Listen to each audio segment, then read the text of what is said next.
अस्सलाम वालेकुम, this is me Zoya Khan. तो ये जो है ना, मैं रात को मैंने खाना ऑर्डर किया। मेरा चाइनीज़ खाने का बहुत दिल कर रहा था, तो मैंने वैसे बाय द वे फूड पांडा जो है वो ओपन किया। तो ये मेरा मोस्ट फेवरेट जो है ना, वन ऑफ फेवरेट रेस्टोरेंट्स में से है ये जिनियाकी का फूड। मुझे चाइनीज़ बहुत अच्छा लगता है। तो मैंने जो है ना ऑर्डर किए थे यहाँ पे प्रॉन्स चिली ड्राई। मुझे प्रॉन्स बहुत अच्छे लगते हैं, और प्रॉन्स हर किसी का बनाना जो है ना वो काम भी नहीं है, हर कोई नहीं बना सकता, क्योंकि इसको जैसे ही आप ओवर हीट करते हैं ना तो ये रबर से बन जाते हैं। तो ये हर कोई नहीं बना सकता, हर रेस्टोरेंट के अच्छे नहीं होते। तो मुझे पता था एक तो जिनियाकी के बहुत अच्छे होते हैं, और एक G11 में एक रेस्टोरेंट है यॉन्जे, उसके प्रॉन्स बहुत अच्छे होते हैं। तो मैंने देखा तो मैंने कहा चलो जी ये तो बहुत अच्छा हो गया, क्योंकि मेरे एरिया में बहुत कम रेस्टोरेंट्स हैं जो डिलीवर कर देते हैं। तो बस मैंने फ़ौरन से ऑर्डर कर दिए, और रात को मुझे भूख भी इतनी लगी थी, इतनी ज़्यादा। तो मैंने, वरना नॉर्मली मैं जो है ना बहुत कम खाती हूँ, मतलब इतना ज़्यादा नहीं खा सकती, लेकिन ये इतने टेस्टी और अच्छे थे, मैंने खा लिया, बहुत मज़ा आया। और इनके प्रॉन्स बहुत अच्छे थे, वेरी फ्रेश। क्योंकि प्रॉन्स का मुझे ये होता है रबड़ और अजीब से ना हो, और एक गंदी सी एक प्रॉन्स की स्मेल आती है ना, वो ना आ रही हो, तो वो ऐसी नहीं थी। आपने कभी भी प्रॉन्स खाने का आपका दिल करा हो, या तो आप G11 वाले यौंजी चले जाइएगा, या फिर जिनियाकी की ब्रांचेस जहाँ भी हैं, यहाँ का आप खाना खाएंगे तो आपको अच्छा लगेगा। ऑथेंटिक जो चाइनीज़ होता है ना, वही है इनका। तो ये आज सुबह का टाइम है, मैं बहुत लेट जागी थी, 4:30-5 के करीब। मैंने असल में ना नेटफ्लिक्स का एक सीज़न जो है वो स्टार्ट किया हुआ है, और उसको देखते देखते देखते वो इतना कोई इंटरेस्टिंग है, इतना इंटरेस्टिंग है ना कि मेरा दिल ही नहीं करता। रात को भी इस तरह हुआ कि मेरी आंखें बिल्कुल जब बंद होने लगी ना, फिर मैंने वो सीज़न जो है वो ऑफ़ किया। बहुत मज़े का है। उसका नाम है, नाम मुझे भूल गया उसका, रिपोर्ट की कोई स्टोरी है, नाम मुझे भूल गया। कहाँ, कैसेंड्रा सीज़न देख रही हूँ मैं। तो बस वो उसमें इतना इंटरेस्ट डेवलप हो गया ना, तो मैं दिल ही नहीं कर रहा था सोने का, तो इसलिए मैं बहुत लेट जागी, जिसकी वजह से मैंने व्लॉग भी 4:30-5 बजे स्टार्ट किया था। और बस आज फिर मैंने बिनीश को बोला कि मैं शावर नहीं ले रही, बाल जो है ना मेरे बहुत ऑयली हुए हुए थे। तो मैंने कहा चलो ऐसे करते कोई हेयर स्टाइल बना दो मुझे ना, थोड़ी सी प्रेजेंटेबल लग जाऊँ मैं।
तो बस मैं रेडी होके आगे किचन में। आज मैंने बनाने थे चिकन ब्रोस्ट, और साथ बनाने थे ज़ीरे वाले चावल। इसमें जो आप क्यूब्स देख रहे हैं ये लेमन है।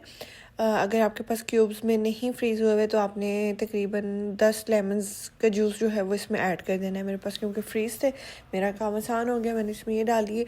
साथ मैंने जिंजर गार्लिक पेस्ट डाल दिया, लाइक 1 टेबल स्पून के करीब मैंने ये डाल दिया, सही है। और अच्छा जिंजर गार्लिक जो है ना ब्रोस्ट में बहुत इंपॉर्टेंट होता है ताकि चिकन की जो है वो स्मेल ना आए।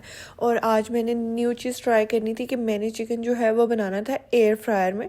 तो मैंने सोचा कि मैं इस तरह बनाऊंगी कि जूस ड्राई ना हो जाए, जूसी रहे, क्योंकि एयर फ्रायर में चीज़ें जो है ना वो अक्सर ड्राई हो जाती हैं। तो इसमें ना दही भी फिर मैंने ऐड कर दी थी, वरना अगर मैंने सारा फ्राई करना होता तो फिर मैं लेमन जूस का ही इतना लिक्विड बना लेती होती हूँ कि वो जो है ना उससे ही जूसी बनता है। तो बस आपने इसमें जिंजर गार्लिक पेस्ट ऐड कर लेना है, 10 लेमन ऐड करने हैं और दही ऐड करनी है फॉर गुड ब्लेंडिंग, ठीक है। इसके बाद आपने ये चिकन टिक्का मसाला मेरे पास नेशनल का रखा हुआ था तो मैंने ये डाल दिया, लेकिन अगर आप इसकी जगह शान का चिकन टिक्का और तंदूरी दोनों मिक्स करके डालेंगे तो ज़्यादा टेस्ट अच्छा आएगा। नेशनल के मसाले मुझे इतने ख़ास कोई पसंद नहीं है, वैसे बहुत ही ज़्यादा जो है ना वो ज़बान को लगने वाले होते हैं, तीखे बहुत होते हैं, मुझे इतने पसंद नहीं है। शान के मसालों का ये है कि टेस्ट होता है, उसमें मिर्चें इतनी नहीं होती। बस मैंने इसको यहाँ पे ऐड कर दी। यहाँ पे मेरे पास अवेलेबल नहीं था तंदूरी और टिक्का मसाला जो है ना शान का, और साथ ग्रोसरी शॉप पे मेरा जाने की हिम्मत नहीं हो रही थी। मैंने कहा चलो ये यूज़ तो करना ही है ना, कोई बात नहीं, इतना भी बुरा नहीं होता। हाँ थोड़ा सा ये ज़्यादा स्पाइसी होता है, बस ये है।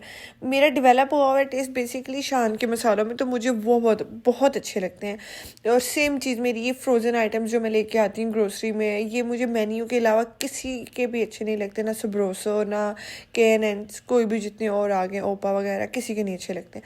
तो ये टेस्ट की बात होती है, अगर आपको अच्छे लगते हैं तो ये भी बहुत ही अच्छा बन जाएगा अगर आपको नेशनल के मसाले पसंद हैं तो बस इसको जो है ना यहाँ पे मैं ब्लेंड कर लूँगी। और बाकी मैं भूल गई थी, यहाँ पे ना मैंने चिकन को जो है वो कट लगाने थे। अच्छा सारे चिकन को कट नहीं लगाने होते, जो स्पेसिफिक पीसेस होते हैं जैसे लेग पीस हो गया, थाई हो गया, जो बड़े बड़े इस तरह के पीसेस होते हैं उस पर कट लगाने होते हैं, ताकि जो ऑयल है या अगर आप एयर फ्राई करें तो अंदर तक हीट पहुँचे और वो पक जाए, और जो आप मसाला लगा रहे हैं वो भी अंदर तक जो है वो रच बस जाए, इसलिए जो है वो कट लगाए जाते हैं। मैं भूल गई थी तो मैंने ना मसाला लगाने के बाद लगाया, उसके बाद मेरे हाथ इतने जले मेरे हाथ, मैंने साबुन से धो के पागल हुई हुई थी मैं ना वो ग्लव्स लेके आऊँगी जो ब्लैक वाले होते हैं ना कुकिंग के लिए, मैरिनेशंस के लिए, इन चीज़ों के लिए, वो मैं लेके आऊँगी नेक्स्ट इंशाल्लाह जब भी जाऊँगी मार्ट। तो बस यहाँ पे मैं डीप कट्स लगा रही थी, क्योंकि चिकन के अंदर से खून निकल रहा हो या इस तरह कच्चा सा हो ना तो दिल ख़राब होता है। तो ये कट लगाने जो है ये बहुत ज़्यादा इंपॉर्टेंट है।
यहाँ मैं बना रही हूँ ज़ीरे वाले चावल, तड़के वाले चावल भी कहते हैं, ज़ीरे वाले भी कहते हैं इसको। तो इसमें कुछ भी नहीं करना, आपने नॉर्मली प्याज डालना है और उसको ट्रांसलूसेंट कर देना है आपने।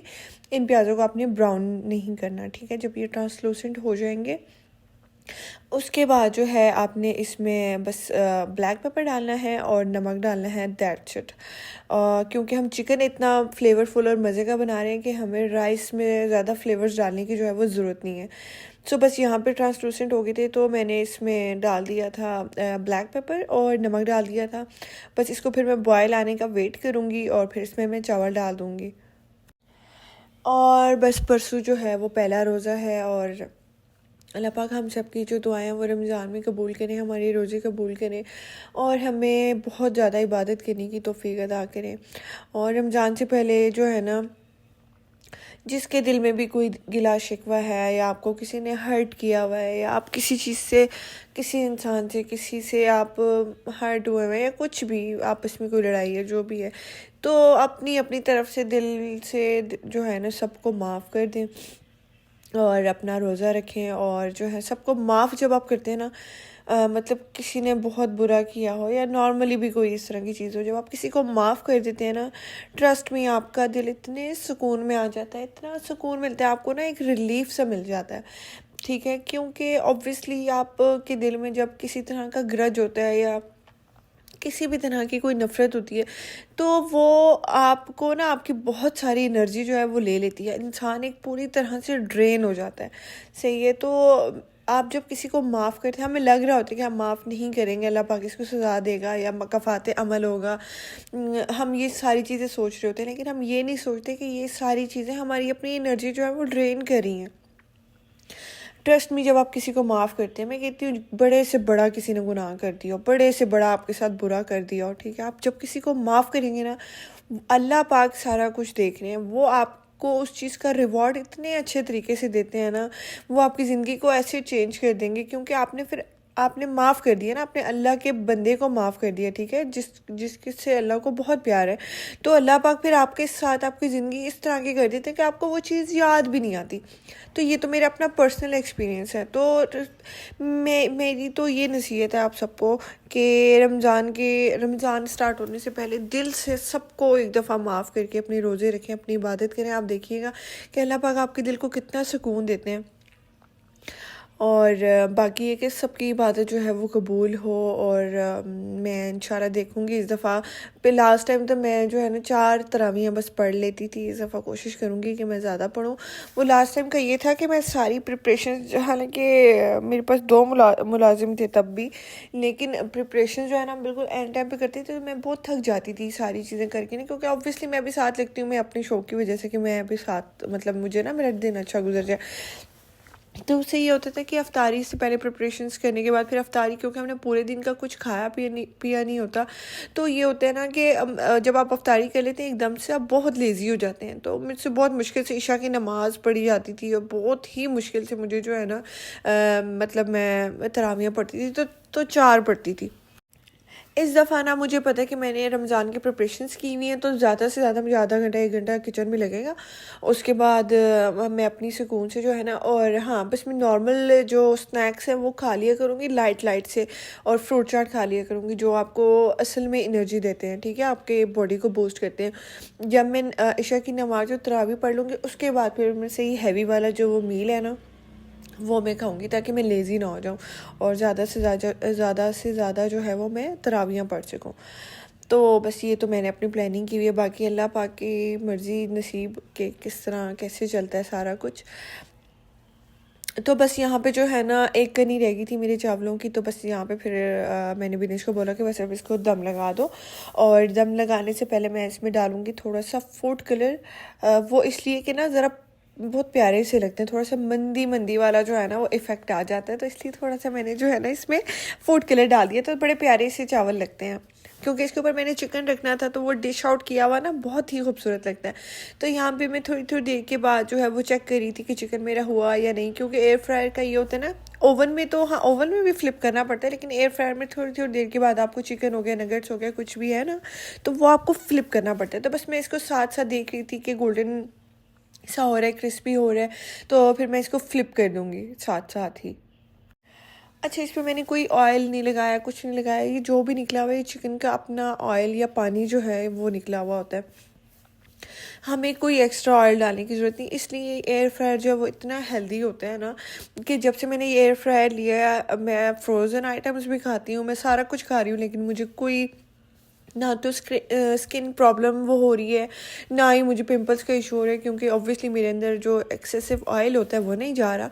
तो ये बहुत ही अच्छी चीज़ है, मेरी तो ज़िंदगी बड़ी सुकून में आ गई है इसके बाद। ये मैं थोड़ा सा जो है ना सौंफ और वो मैंने मिक्सचर बना के रखा हुआ, मैं साथ साथ खाती रहती हूँ। और अच्छा, इसको ना चिकन जब आपको लगे कि बिल्कुल पक गया, तो इसको ऊपर वाली जो इसकी लेयर होती है इसको क्रिस्पी करने के लिए आपने ब्रश की मदद से थोड़ा थोड़ा सा जो ऑयल है ना वो लगा देना है और इसको 5 मिनट के लिए दोबारा से बेक कर लेना है, मतलब एयर फ्रायर में। तो ना इसकी जो ऊपर वाली स्किन होती है इतनी मज़ेदार सी क्रिस्पी हो जाती है ना, बहुत मज़े की। आप ज़रूर ट्राई कीजिएगा कि जब बिल्कुल चिकन आपका रेडी हो जाए, ठीक है, 80 to 95% नहीं सॉरी 90 to 95% आपको पता है आपका चिकन रेडी हो गया, बिल्कुल एंड पे आपने इस तरह ब्रश से आपने ऑयल लगा के ना इसको दोबारा से 5 मिनट के लिए रख देना। तो आपका चिकन बहुत ही मज़े का लगेगा, आपको ऐसे लगेगा कि बिल्कुल जैसे हम बाहर से लेते हैं ना crispy chicken, same like that. 2 pieces मैंने सोचा कि मैं इसको डीप फ्राई भी कर लेती हूँ 2 पीसेस को, और देखती हूँ कि ज़्यादा अच्छा कौन सा बनता है। तो दोनों ही सेम ही बने थे, बस वो अनहेल्दी था और वो हेल्दी था, मुझे कोई ज़्यादा फ़र्क नहीं लगा। डीप फ्राई में एयर फ्राई में दोनों ही सेम बने थे। तो मैंने ट्राई करने के लिए मैंने ये किया आज।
तो बस यहाँ पे मेरे दोनों चिकन जो है वो रेडी हो गए थे। अच्छा, डीप फ्राई में मैंने इतना ज़्यादा नहीं किया, मतलब 1-2 ही पीसेस रखे थे, बाकी मैंने एयर फ्रायर वाला भी जो है वो मेरा रेडी हो गया था, तब तक मेरे राइस भी रेडी हो गए।